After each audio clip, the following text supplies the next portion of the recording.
your supplements and functional foods, legal developments, ingredient news, education, inspiration, entertainment, insider in the afternoon. Hey, welcome to another edition of Ingredient Idol. Todd Runestad here. We are on the show floor of SupplySide West in Vegas 2021. We're alive, and I'm very excited to bring you another edition of the show. Now we are going to talk about immunity ingredients. Our first contestant for us, Dan Lifton, Maypro, AHCC. Dan, come on up. Thank you, Todd. All right, here's that, and I'll just put that on I appreciate it. Thank you for the opportunity. Dan Lifton with Maypro to share with you AHCC. AHCC is a novel extract of the shiitake mushroom.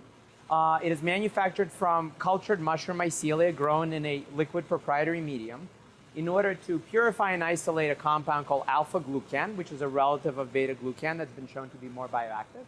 AHCC also contains some other constituents.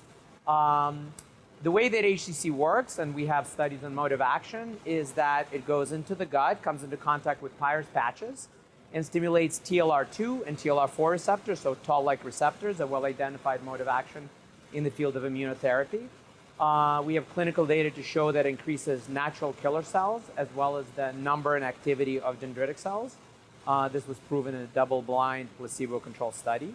The way that we look at all of supplement space is that some ingredients are closer to the food nutrition world and others that are closer to the pharmaceutical world. So strategically, in this case, we decided to focus on the latter.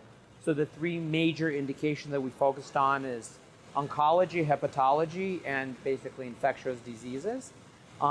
We have more than 30 human clinical trials and more than 60 PubMed index papers in all of those fields. Some of the studies, for example, on liver cancer are as large as 300 subjects followed for a period of 10 years, looking at 5-year survival and tumor recurrence rates, showing a statistically significant difference. Very challenging to market in the nutraceutical space, as you know, but we have a lot of key opinion leaders, doctor, and education that focus on that. We also have data on hepatitis C, which is obviously an important indication. And lastly, and perhaps more relevantly, AHCC is one of the few compounds that have been studied in a variety of infectious conditions, including bird flu, West Nile virus, common influenza, as well as hospital-borne MRSA infections. Obviously, those studies have to be done in mice because you can infect people in order to be able to do that. But we do have human studies on common influenza as well. We've conducted a lot of safety data on that, including phase 1 and phase 2 metabolism, which is fairly rare in the nutraceutical industry. We focused on really marketing the ingredient through a few brands in a supplement delivery form. We haven't really focused on food and beverage precisely because we see that ingredient sitting a little bit closer to the kind of pharmaceutical and nutraceutical area. And we're continuing with our partner in Sapporo, Japan, to conduct clinical studies and other research every year. There's about 10 new papers that are coming out, and we're committed to continuing that research. And now let me turn it back to the judges for a little torturous Q&A. Thank you, Dan. Dan, how many of the studies, the clinical studies were done in the US? It's a great question, and I've gotten this question from you before. As you can guess, the majority of the studies were done in Japan. There are some studies that were done in the US. One study I didn't mention, which is really pivotal for us, is we've just completed an NIH-funded study at the University of Texas in Austin on women with recurrent HPV. This was 45 subjects, Caucasian, double-blind, placebo-control, where we showed that AHCC helped to eradicate the HPV infection in just 6 months, whereas generally it's typically 2 years, and in recurrent infections, sometimes you never clear. So that study, for example, was done on the Caucasian population. And I presume that was genital HPV, not dermal. It was the high risk HPV, so the one that causes cervical cancer, not the one where there are lesions and genital warts, basically, which is the low risk HPV. But yes, we tell our supplier they need to do more studies on Caucasian so we can sell it here, because we know that race matters when it comes to clinical studies. Sorry, Ken, go ahead. You know, I respect the rigor of the work and the seriousness of the conditions that you've trialed against. But frankly, when you're studying disease populations or animals, it doesn't provide much in the way of insight for healthy animals or non-stressed populations. Not that we're not a non-stressed population. How are you positioning or trying to negotiate the fact that you're basically doing disease claims, serious disease claims that would get very rigorous FDA, FTC attention? How are you navigating that? Sure, great question. Just one quick caveat. We have done some study on healthy population. So for example, the study where we showed the number and activity of dendritic cells was actually done on 25 healthy adults. We've also done some studies on immune response in healthy elderly patients, etc. However, to your point, as we know, this has really been the biggest challenge. So what we've done, actually, we set up an association called the AHCC Research Association, which actually funds the research, and it does a lot of education. It is fully separate. There's no commercial product. There's no e-commerce. It's independent with its own scientific advisory board. And we have a number of companies that contribute to them, and they engage in media campaigns. So we're creating a category, just as companies have done with lutein and CoQ10, and then the marketing is done separately. It's challenging, but in 20 years of marketing, we haven't had a warning letter or anything. We're extremely conservative and cautious, but it's a concern area, to your point. So at this show, it's kind of a follow-up on the disease issue. As dietary supplements, you can't really market them, as you said. So how is this product typically marketed in this industry? Sure. So obviously the claims, it's really either immune support of cellular health or activity of key white blood cells, etc. And then again, we're working on creating consumer demand and consumer pull through key opinion leaders, media, etc. And we do even do some digital marketing. Again, it's AHCC with a third-party doctor, no links anywhere. So again, we're trying to create a market to build that awareness, and then we're letting folks market within regulatory parameters, which, by the way, we govern and we approve every single label, etc. Because again, we're very concerned about staining the category by overly aggressive companies, creating FDA attention to the site. So it's a great question. All right. Dan, thank you. Excellent. Thank you very much. My pleasure. Appreciate it. Yep. Perfect. All right, that was Dan Lifton, AHCC from Maypro, the company. Next up, we've got the branded ingredient Immuse from Kyowa Hakko, and we have Danielle Ciccolo. Come on up. All right, thank you. All right, hello everyone. So in today's world, immune is top of mind for everybody, as we know. The sales are skyrocketing in our industry, so we're really excited to bring to you our branded ingredient Immuse. It is considered a postbiotic, which is a dead strain of bacteria, or we call it maybe like a non-viable probiotic to explain it. Immuse has been clinically researched to show it activates a very special immune cell called the plasmacytoid dendritic cells. These cells are key. They're a key leader, or we call it maybe the gatekeeper to signaling and activating other immune cells like natural killer cells, helper T cells, killer T cells, and B cells. So extremely comprehensive. We think it's the most comprehensive immune activator on the market. And when I say clinical research, I should explain. It has 26 published studies. More specifically, it has 13 human clinical studies. Of these human clinical studies, 9 are directly looking at cold and flu symptoms or the benefit of immune health with cold and flu in healthy subjects. These studies are repetitively and consistently demonstrating the reduction in the incidence of cold and flu and the reduction of the symptoms and duration of cold and flu. These studies are not only, they're vast, 9, but they're gold standard randomized clinical studies published in peer-reviewed journals. My favorite is the epidemiological study where they looked at 2 neighboring towns of school-age children. They gave Immuse to one town and they didn't give Immuse to the other, and they saw a reduction in the absences due to cold and flu. The product and the concept is new to our market here, but it's actually been marketed in Japan since 2012. So it's not new there, and actually one other thing to speak to the research behind it is it actually has an immune health claim in Japan. It's actually the only product in Japan to be awarded an immune health claim, which happened last year.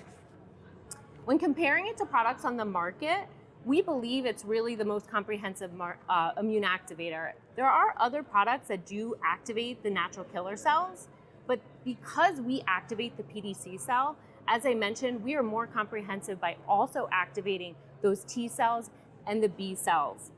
And really you need all these cells, and you need a leader to orchestrate an immune response and really respond adequately to an invader. What's great is that it's only 50 milligrams, and it's also really easy to work with because it's not live. So we can formulate it, and it's stable. So really well, easy to formulate with. It's self-GRAS, it's a pure material, it's made by cell culture in a large scale. It's no additives, it's GMO, so it really meets that clean label demand that's going on in the industry. So we feel this is the most innovative product to hit the market in the immune space, not only because it's a postbiotic, but also because it's very unique mechanism. And I think it offers one of the most comprehensive immune support options in the market during this time. Thank you. I've been following postbiotics for about 18 years, and they've been in the market since the 40s, starting in France. But one of the very big challenges for postbiotics is knowing what you have. So how do you know what are the markers that can convey shelf stability so that it doesn't degrade over time? What are you doing as an identification of what's inside, for example, this product? Right, so the method that we use for analysis is flow cytometry cell count, because we actually just need an intact cell in order for it to activate the PDC cell. It's actually specific to the DNA within this strain. So we need intact DNA inside that cell. And flow cytometry is a method they use in Japan to specifically count the cells, the inactivated intact cells. But it's usually used for live cells to do when you do flow cytometry, but there's no chemical marker that you identified that's specific? No, you can, flow cytometry can be live or dead. I think on the C of A, we do look at viability as well. I'm not sure the method on that one, but we do confirm it's dead. Okay. Very impressed with the data set on this. However, it appears that most of your data was done in Japan. How do you apply this to a Caucasian population in North America? Yeah, so that's a great question. We do feel, based on the mechanism of action and how the immune system works, we do think that's generalizable to the population and not specific to the Asian population. But that said, I agree, and we are working on research to expand to the US to then confirm it's also effective, but we have no doubts based on its mechanism. From a positioning standpoint, has it been difficult to explain the postbiotic in this world where there's a lot of confusion about prebiotics and probiotics? Yeah, so there is an emerging market for the postbiotic, and I think the consumer can be confused with pre, pro, post. So I do think, especially with the uniqueness of this product, there's going to be a lot of consumer education. But for certain, you can count on the fact that they are going to see more and more postbiotic products, and they're going to learn about it in the next few years. I was surprised that CVS, which is mainstream, that already had a product. Yeah, we just launched last year, so we also have a lot of other mainstream, products that are probably coming. Cool. All right. Thank you. Thank Danielle, you. here. Thank you very much. Let me pop this Oh, yeah. over here right here. Thank you very much. That was really interesting. And then our final contestant in the immunity category, we have the branded ingredient EccaTru from Xsto Solutions, Dan Mulry. And I just want to remind the judges that, Anthony, you don't get the first question this time. Thank you. Thanks for having me here today. Good to see you all. So I'm here to talk about EccaTru, which is an optimized Echinacea extract. It is produced in Italy, and it has a novel food status, and we did a self-GRAS here in the United States. And we say optimized because it's the Augustinifolia product from the root, and then they chop the root up and put it in petri dishes and regenerate the bioactives, the echinacea, and then they reproduce that through fermentation. So the good news is it's a very clean label product. There is no pesticides, herbicides used. There's no exploitation of labor, land, water. So it's very clean label, and it is sustainable, and it's available 12 months out of the year. And Echinacea, as you probably know, is a hugely selling herbal supplement in the world and in the United States as well. And there is research that shows that it reduces the reoccurrence of colds and reduces the occurrence of colds, according to Grandview Research.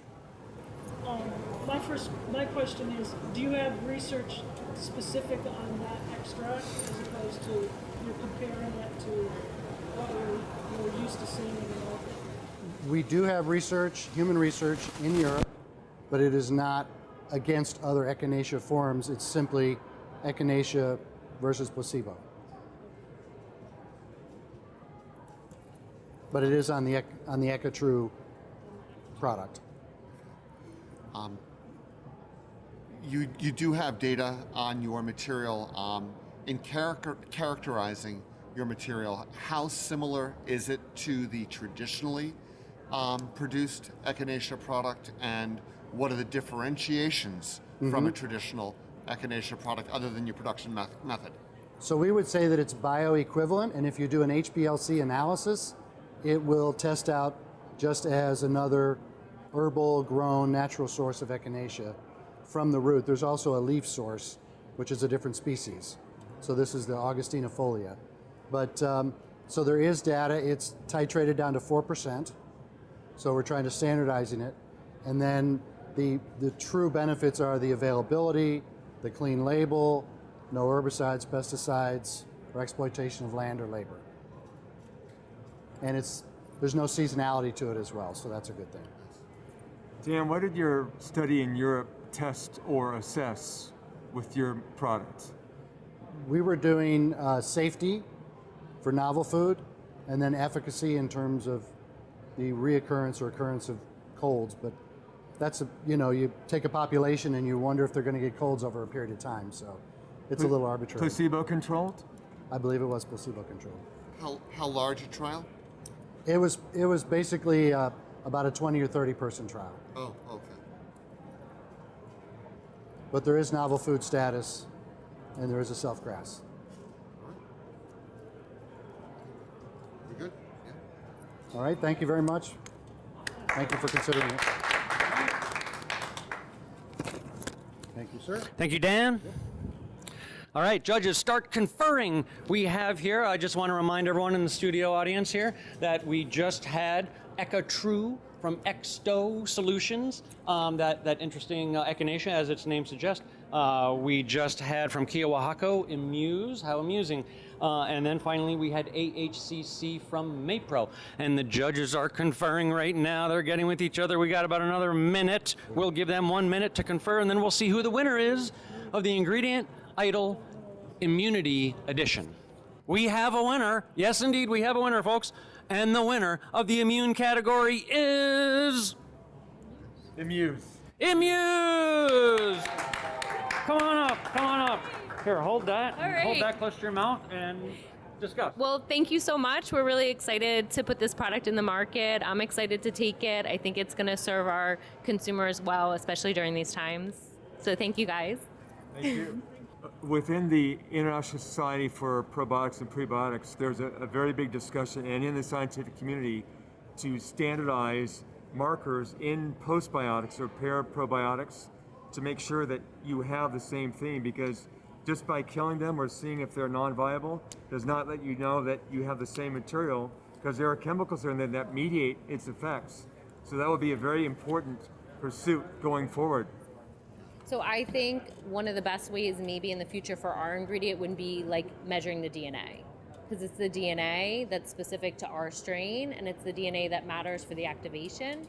So that's one thing we've discussed. I don't know, but we'll watch ISAP. They're the ones who put out the scientific consensus in May on postbiotics, so we are aware of them. So thank you for the advice. Looking forward to more, either U.S. or European trials. Yes, on this as we're well. working on it now. Please. Thank you so much. Thank you. Great job. Yeah. Sustainable